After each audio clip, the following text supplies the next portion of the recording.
Hello and welcome back to another How to Bloke.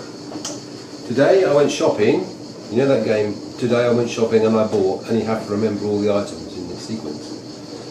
Well, we're not going to do that. But I went shopping and I bought some fresh moose, you know that the animal, the big animal with the horns? Yeah, I've got some moose. Shall I show it to you? I've got it here. Look, yeah. Doesn't look like a moose, does it? But it's a key ingredient to a famous moose-based dish called Moussaka. So that's what we're going to make. Right, we're going to do three things we're going to do. We're going to prepare the vegetables, we're going to prepare the meat sauce, and we prepare the white sauce. Okay, so we're going to do this first, because this one needs to be done first. So, there's your aubergine or eggplant, some of you call it. Well, look at these. Look, they should be, when you buy them, they should be nice and shiny like that. Shiny. And this is the one that's a bit older. You can see it was a bit wrinkly, like me. See? A bit wrinkly. Still good though. Still good. But there we are. It's just a top tip to when you're buying these things. So anyway, so we're going to cut these now. We need to cut them in fairly thin slices. Keep them big like that. But the slices need to be kind of that thin. See? That big. Like that. That may be, that's good, that's alright. Well, they're all alright. So, what we're going to do is we're going to put them in a griddle pan like this. Now, it's important for this moussaka because this brings out, there's sugar in these things,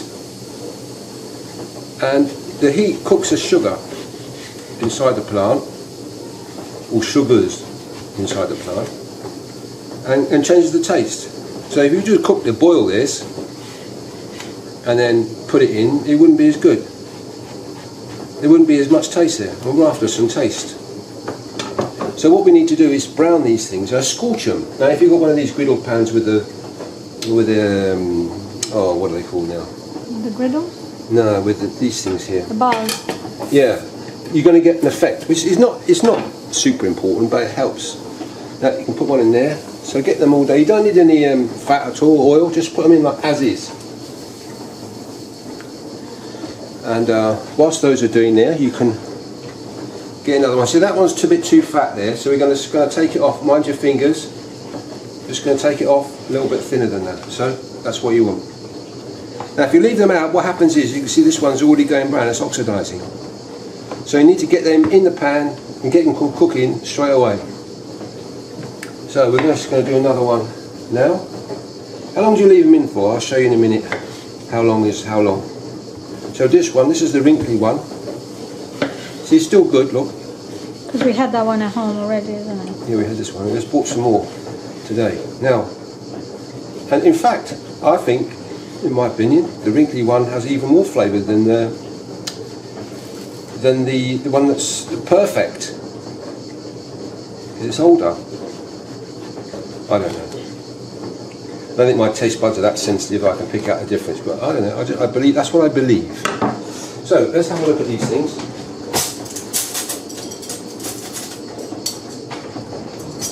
If you've got a pan like this with the ridges in it, so much the better. Now these pans have got to be on super hot, hot as you can get a ring on. Like that. That one, see that one there? Look, that's coming on. Like that. So that's all you need, but a little bit more. So we just check them. There they're coming on. Let's check these ones. Yep, not bad. That's coming on, good. Right, so it needs a few more minutes. So what we're going to do, I'm going to brown all of these, and we'll come back when it's all done. How many you need? Well, this is the Pyrex dish, or Pyrex is the heat oven-proof dish. I mustn't use the word Pyrex because that's a brand. It's an oven-proof glass thing. It doesn't have to be glass. It can be metal or whatever you want, but this is what we're going to use. So how many for that? Well, that will feed 4 easily. 1, 2, 3, 4. So you probably want all of that to go in there. Maybe not that one, but we'll see towards when we cook them all. Okay, we're back. There's a few more to go. I didn't need to use the other third aubergine. That was important. Now you can see what we got here. This is not hot. This is how they should look like. This is how they should look like. It's a really important part. Don't skip this bit of it. Okay, it's important. And they're quite soft. Look, you can just stick a fork through easily. Do it to that level. Okay, that's perfect. That is. You can do them a bit darker than that, but you don't need to. If you do them darker, then they burn and they go bitter. So try not to do that. So there's two things here. This is an important part of the recipe. So you've got to get this right. And when you're cutting the aubergine, you know, if you're worried about using a big knife like this, use a smaller one. But if the aubergine is too big and you think you're going to cut your thumb off, just cut the thing in half first. And rather than have it up like that, cutting it, just cut the thing in half and roast these things so that they're smaller. It matters not really. But okay, so we're nearly finished with the browning of those now. Now what we're going to do now, so the aubergines are kind of almost done. That one's nearly done. Let's have a look at that one. Yeah, that one's good. Let's turn these over. They take quite a while to cook. Remember, don't put anything in there. No water, no fat, no oil, no nothing. Just on their own. Now the one in the flat pan won't have the same griddle markings, if you like, but it'll be cooked just the same. So we turn that one over. That's good. That one's good. I'll put that one back like that. So you have to keep turning them, but have to look at them. Right. Well, whilst that's finishing, we're going to do the meat now. So in there we've got 300 grams of beef mince, and we're going to just use some onion to give it some flavour. So we're going to make a little bit of bolognese sauce, kind of, I suppose, yeah. Like a ragu, innit?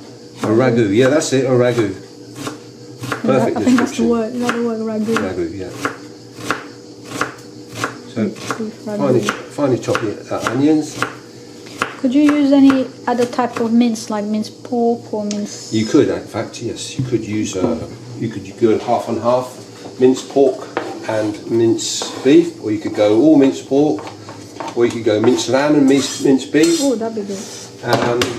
But I was a bit sharp or busy today, and I was hot and bothered, so I just went in there and grabbed that and came out again. So I'm not. I wasn't going to do anything too fancy, but normally you can get beef mince quite easily, depending on where you live. I find it difficult to get minced lamb. Minced lamb, it's very, very difficult, and also pork mince to a lesser degree. But you know, it's beef mince is just good. So I think probably wherever you live in the world, perhaps Moussaka recipe or whatever they call it is a different. It has a different meat in it or whatever. But right, that's like 1 3/4 of an onion in there. Now we're going to use frozen garlic today because I'm being a bit lazy. I can't be bothered to chop my own. So that's a frozen garlic. This is often good value. This is more. You get quite a lot. We're going to put a lot of it in. That's sort of 2-3 cloves in there. Okay. And I always like to put in a bit more for my homies in there. So it's got mince. Alright, let's check these aubergines again. Okay, that one's done. That one probably. That one's done. That is a bit more. That needs turning over. That needs turning over. Right, these ones. That needs turning over. Same as that one. Don't know about that one. Right, let's do that. Okay then. So they're going to be finished in a minute. So we're going to fry this up. Don't put any oil with it because it's got oil in the mince. It's got fat in the mince. You don't need any oil in there.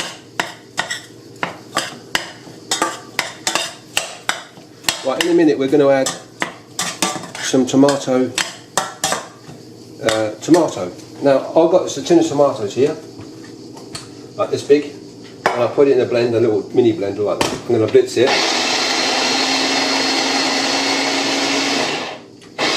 So that's going to be the sauce like that. Now you could use tomato puree. What you're looking for is not a really sloppy sauce, but it's got to be fairly firm, the ragu. Otherwise, and I'll tell you why, perhaps it's better to show you at the end, but you'll end up with a product with a lasagna, I was going to say lasagna, moussaka, that when you cut into it, it just falls apart. It's like eating a soup. So, not stay with the things, stay without too much sauce. Saucy, sure, but not too much. Not like a soup. Let's check these over again. You can imagine how hot it is. Great thing to do on a winter day, but today, being in the middle of summer is hot. Okay, so we've got this ragu sauce thing on the go here with the mince, the onion and the garlic. Put in some black pepper. Put in a little scratchings of salt in there. And I'm going to add some harissa paste. Like this, harissa. It's good, this one. Medium one, this one. Try it before you put it in because it might be too hot. Why do I put this in? Because it adds flavour. It's not just heat. There's lots of little things in here that make it taste good. But as I say, you can get them in different strengths, so be careful. You don't buy the one, if you're not used to it, you don't buy the one that blows your head off. Like that. So, I've got this mince has got to change colour a little bit. So just fry it up quickly, fry up the mixture quickly like that. Sorry, how much mince is that? That's 300 grams. Okay. Now you could have more, 500 grams, 600 grams, but I only had 300 grams today, so that's... But we've got plenty of other things. We're going to have that with a salad as well, so we've got the white sauce to go with that with some cheese, and it's enough, you know. So that's enough for 4? Yeah, I think so. Too much red meat is not so good. And this is going to be gluten-free as well, I think. Yeah, it is. Yeah. Because I'm going to use some tomato sauce. I'm going to use corn flour. I'm not going to use ordinary flour. So it's going to be a gluten-free one. So a bonus.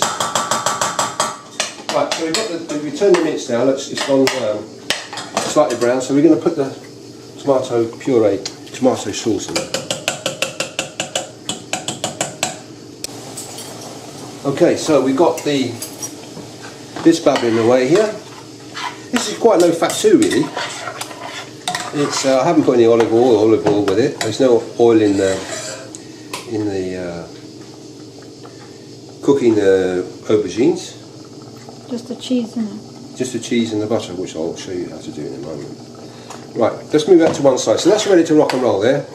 Yes, you could put some herbs in there, but I'm not going to do that. So, that's good. Now we'll move on to the white sauce. Okay, that's going to be white sauce with a cheesy cheesy theme. So we're going to do that. We're going to make a roux first. For that you need some. No, we're not going to use margarine. We're going to use butter. You could use margarine, ordinary margarine, but butter gives the sauce a better flavour.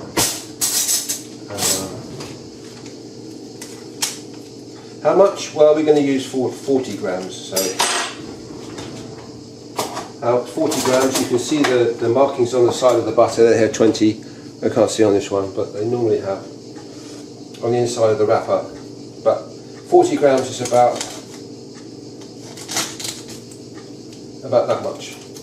So that's how big 40 grams is. So we're going to put the rest back in the fridge because it's melting away.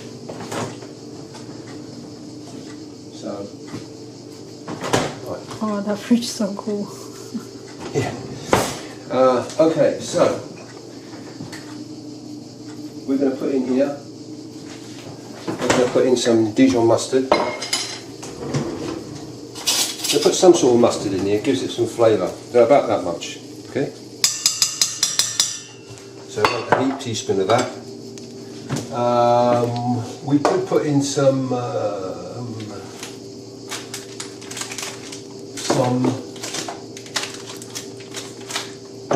nutmeg if I can find it. Oh yeah, here it is. Right about it. Nutmeg. There's some already grated.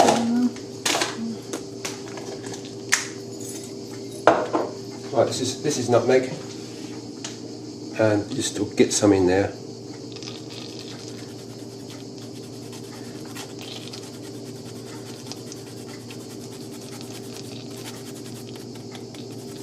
Not too much because otherwise it ruins it. So just like, just get a few scratchings like that. Okay. So there's your nutmeg. And right, we're going to go in with 2 heaped tablespoons of corn flour. 2, like that. Maybe 2 and a little bit. Okay. Then we're going to get a spoon. This one will do. Let's start off with a spoon. You don't want this ring on super hot. Just put it on like a medium. Get the flour and the butter combined like that. And you start adding your milk bit by bit. And did you use a whisk? not yet. No? Oh, okay. Otherwise, you get all this. You get the mixture sticky on the veins of the whisk, and it's a pan. Okay. If this was a bigger pan, I could get it going. But you see how it happens? You're combining the milk with the corn flour and the butter. Now it's important that you get this up to a medium heat. Otherwise, you're going to be here for a while. Now you can switch to the whisk now.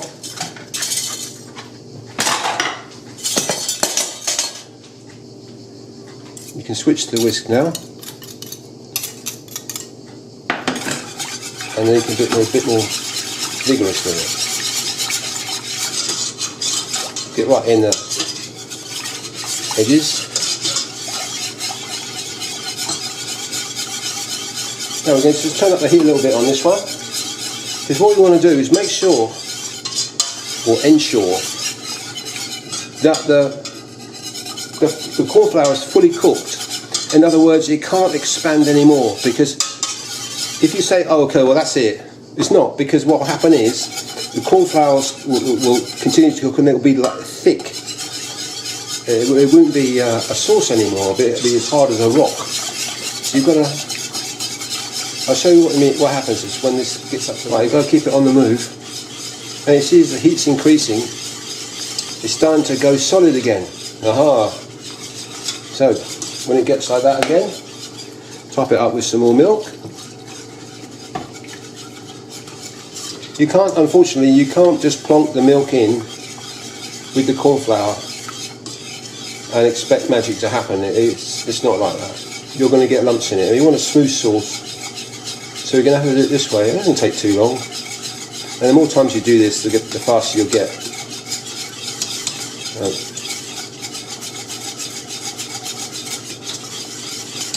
So there we are. Start again. The heat's coming up again. Starting to get thicker again.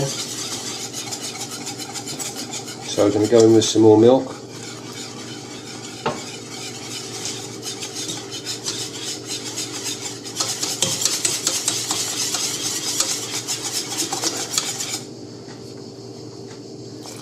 A bit more milk in there. So every time you see it starting to thicken, put some more milk in. Because thickening means it will start to go lumpy.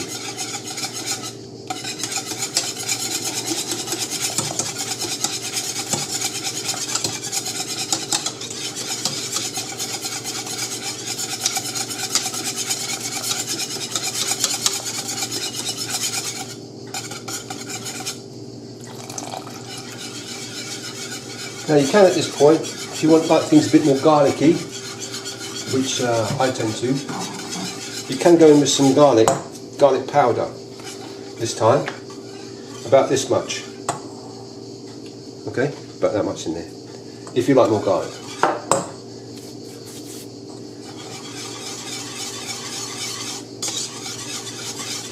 Lovely and smooth now. Well, it's smoother. I wouldn't say it's super smooth, but it's good. It's good, it's good. Now with the ragu mixed in there, what we're going to do is we're going to add stock cube. Now it can be beef or chicken, doesn't matter. Just to give it a bit more oomph. Do that. Right, the sauce is starting to thicken up again, so again, I mean, really we've had, what, a pint of milk in here, I guess, almost. If you use full fat milk, you get a better result. We've got semi-skimmed here, but use full fat, tastes better.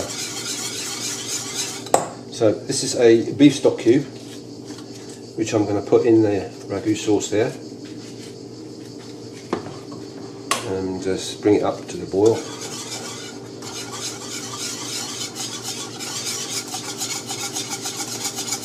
Okay, so remember what I was saying about don't assume the sauce is finished cooking because it's thickened up.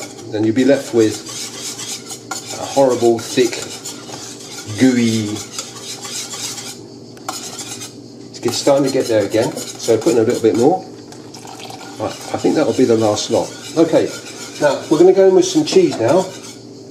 Now this is a bit of cheese I had, I grated a bit earlier. So mature Gouda, this one. So, but if you've got a nice mature cheese, use it. You don't have to use so much then. You get more flavour with it as well. You want the sauce to taste of something. So that's kind of, I would say, perfect. That there's no lumps in it at all. So we're going to go in with the cheese now, just like a handful of, how much cheese? A handful of cheese, fistful of cheese like that. Whatever you got left over, the last bit of the block. See if we get some flavour.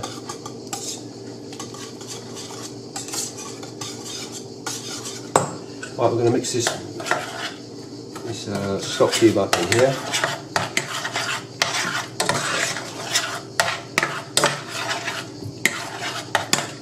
I think as you get older as well, that you're, especially for me, my taste buds seem to have dulled. So what I could taste all the flavours before, now I have to have more flavour to get to taste it. You know, more salt, more chili, more flavour. And when you're younger, I don't think you need that to taste all the flavours in the food that you're cooking. So anyway, that's my observation. So that's the sauce we need. You're thinking, well, that's a lot of sauce. Not really.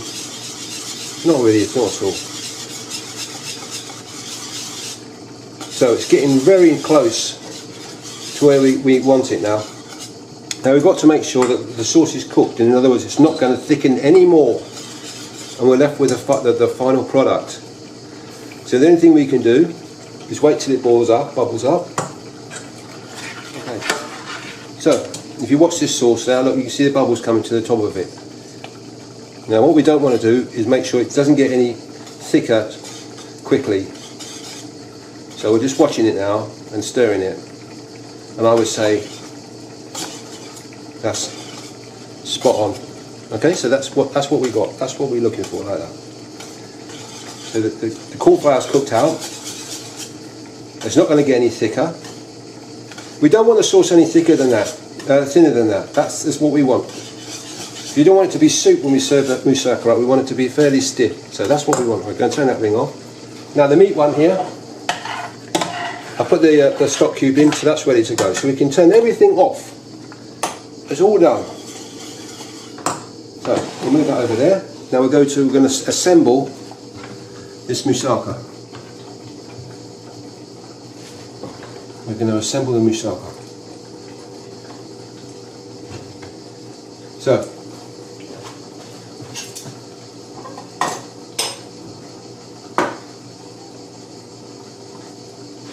this is our moussaka dish. Just had the mustard spoon in there, but other than that, it's clean. Okay, so we're going to go in with some of these. Use your fingers to make sure your hands are clean when doing this. If you can't use utensils to do this, you've got to use your hand. Right, so aubergines on the bottom. Then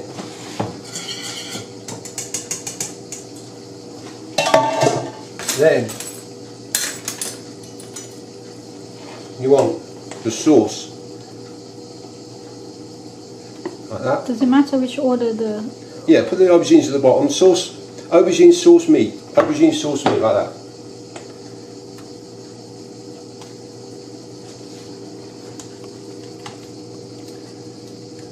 Okay. So then. Could you do like aubergine meat sauce? Because that's what I normally do with the... Okay, right. Here goes the... Now you don't want too much of this. Doesn't have to be, you know, an inch thick or anything. It's going to be scattering like that. Now, how rich you make the sauce is entirely up to you. This sauce, you can put tomato ketchup on it, you can put chili powder in it, you can put paprika, Tabasco, various herbs of all different kinds. So that's up to you. But just how I made it, it should be good enough. Right, put another layer of aubergines, slices. Doesn't matter if they overlap a little bit.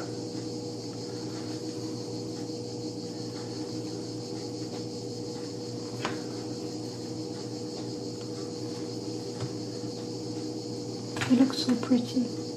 Now what you could do is you could put a little bit of salt in between each layer, but you don't need to. You don't need to. Too much salt, not good.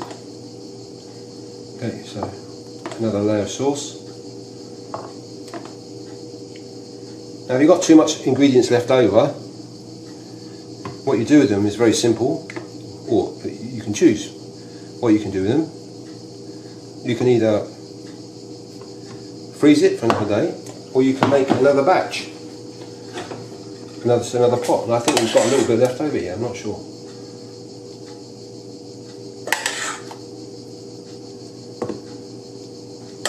So I'm not putting this mince on too thick, you don't need to.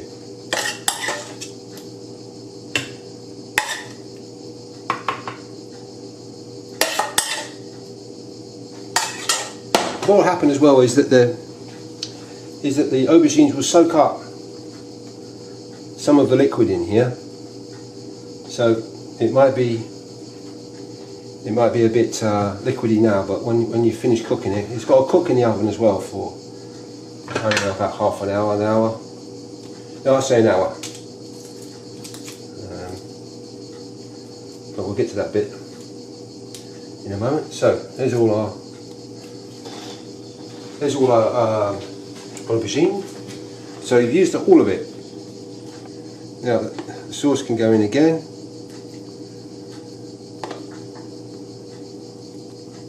Remember, this sauce shouldn't be any thinner than this, otherwise it'll be a right old dog's dinner when you serve it up. You put it on the plate and it'll move around. Okay, so just trying to get it in there. Cover all the real estate like that. There's a bit more sauce left, but we can't help that. Let's put a little bit in there. I hate wasting things, but that's good. Right. So the top layer is going to be the mince, like that.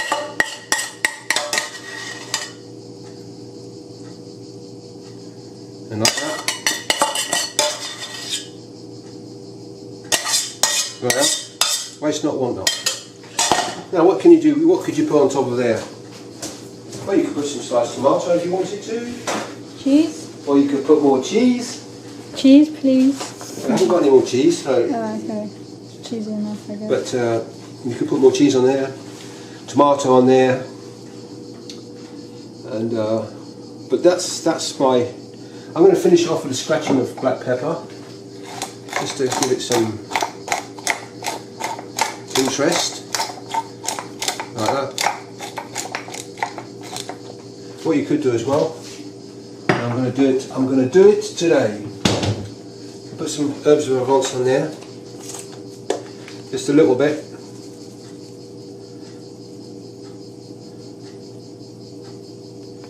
I just think that looks like a mozzarella pizza. Could you add some mozzarella on top or some like goat cheese? Any old cheese, any old cheese. If you're a cheeseaholic, then add cheese. But oh, it smells so good already. So there we have it. Okay, right. So we finished this now. It's ready to go in the oven. It's not hot yet. What we're going to do now, when you put it in the oven, here's a top tip. Don't just put it in like that. You can if you want. But I always put it on that. Why? Because what might happen, probably wouldn't on this one because it's but if you put the sauce right to the top there, which you could do, then what happens when it bubbles and cooks, it's going to drip over and it's going to drip onto your inside the oven. So to keep the oven cleaner, put it on a tray. It's simple. And probably it might be as well easier when you get it out of the oven. You get hold of this bit rather than this bit. You see, you can get more because this weighs quite a lot. So when you're getting it out and then wobbling around with it, it might be more stable. It may not be. It's up to you. But anyway. Okay, we're back. We're back, ladies and gentlemen. Now, you're going to say, what is that? It's black. Well, yes, it's a bit overdone. Apologies. My mistake, I put it in the oven too long. Hot oven for half an hour, 35 minutes. But for some reason, since I put a new element in, I think yesterday or the day before, it's super hot and super efficient. And I thought, well, yeah, I know how long roughly these things take. And I misjudged it by about 10-15 minutes. So that went in for 45 minutes, so that was too long. So put yours in for 30 minutes and check it. Oh, it's got to be a hot oven, so it's got to cook through. Really, the sauce is cooked already, the mince is kind of nearly cooked. You just got to cook the aubergine through, so you don't need to put it in there for hours and hours. Just to sort of develop the flavour. So I say half an hour, depending on how powerful your oven is. I say not 20 minutes, half an hour. Maybe 35 minutes, 40 minutes. You have to have a look at it. But this is a bit too brown. It's supposed to be kind of that colour, not that colour. But I've just tried it a little bit. So it's not burnt. It's just very black. Now, what you can do if you've messed it up like me, right? You messed it up. You want to hide your mistake a little bit. You can just put some Parmesan cheese on it, and this I like to the flavour as well. Diverts the eye from the burnty bits on the top. The burnty bits are nice and crispy though, you might enjoy it. I did taste it, it was nice. Oh, you did, huh? Yeah. Anyway, there you are, so there's a bit of Parmesan on the top there. So the proof of the pudding is in the cutting and the eating, so we'll have a look at this, what's that like. So first we're going to go with an ordinary knife, just a knife like this. Now obviously if you've got the stainless steel, if you've got glass. If you've got a glass or stainless steel, it's not worried. But if you've got one that's coated non-stick, that's what I was thinking. Non-stick dish, you don't want to use in that. Like, don't do it because it will scratch the surface and mess it up. So on a glass one it's all right. On a stainless steel one it's all right. So let's have a go. So what we're going to do is we're going to cut this. Let me see, in thirds. I think that's going to be the best thing. So thirds like that. Go through like that. Then we're going to run the knife around the edge a little bit.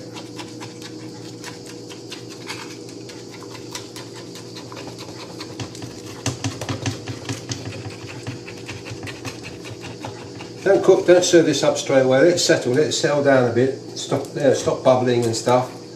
And just keep it warm if you want. You don't have to have it warm, but I'm just saying it's. It smells amazing. It's nice to have it warm. Not super hot, I think, because the cheese will burn your mouth and you burn your tongue. It's no good. So just go round. Do another cut through. Alright, so it's really there's 6 portions there. Not for big eaters, but 6 portions nonetheless. Okay, so there we have it. So we're going to get a plate and we'll see what this looks like.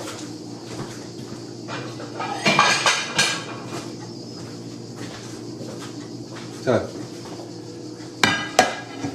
let me choose this one here.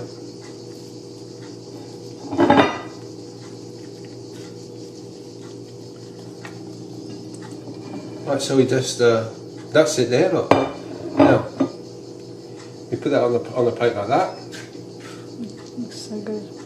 Now, yeah, you remember what I was telling you about the sauce part of it? If the sauce was any runnier than that, that wouldn't stand up properly. That would be all over. It'd just be flat. So, and you just get up the last bits. You don't have to serve that bit, but put it on a different plate, I think. A different plate. Yeah, okay. it's only because I get some pretty pictures of that plate there. It looks so good. So the secret is in making sure that the sauces, both the meat and the cheese sauce or white sauce, not too runny. Otherwise, it's going to be too sloppy. You don't want that. That's perfect. That with a nice salad. But you see, I can smell. You can't smell it, but we can smell how that smells, and we know if it smells good, it's going to taste good. That smells amazing. That's really good. I know some people in this household later on will be gobbling that and be asking for seconds, and that'll be gone. Guilty. Gone. Anyway, what should we have this with? Well, you can have it with. Looks like we're going to have it with. We're going to have it with some salad, simple salad. So lettuce, tomato, and onion. Maybe some potatoes. I don't know yet. Definitely not chips. Well, you could have chips, but it's up to you what you have it with. Some people have it with baked beans. What? Or you could have it with. Well, you. I think of the salad would be nice, isn't it? Yeah, I think it goes well with salad. In the winter time, you could do this with something like potatoes, chips. You could you could have anything, rice, vegetable rice with it. God. Anyway, so it's quite. This is a gluten-free.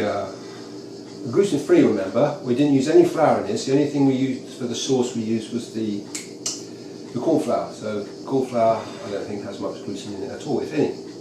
So there we have it. Now, this is my freshly made moussaka with fresh moo, and I hope you enjoyed it. If you like, give it a try. You don't have to make as much as that. You can make half or something. Give it a try and let me know how it goes. If you'd like to see more recipes, they're up here. Some quick tips are down here, up this side. Some DIYs down the bottom, I think, and if you want to subscribe, click that HowToBloke icon down there. So until next time, with something else, see you soon.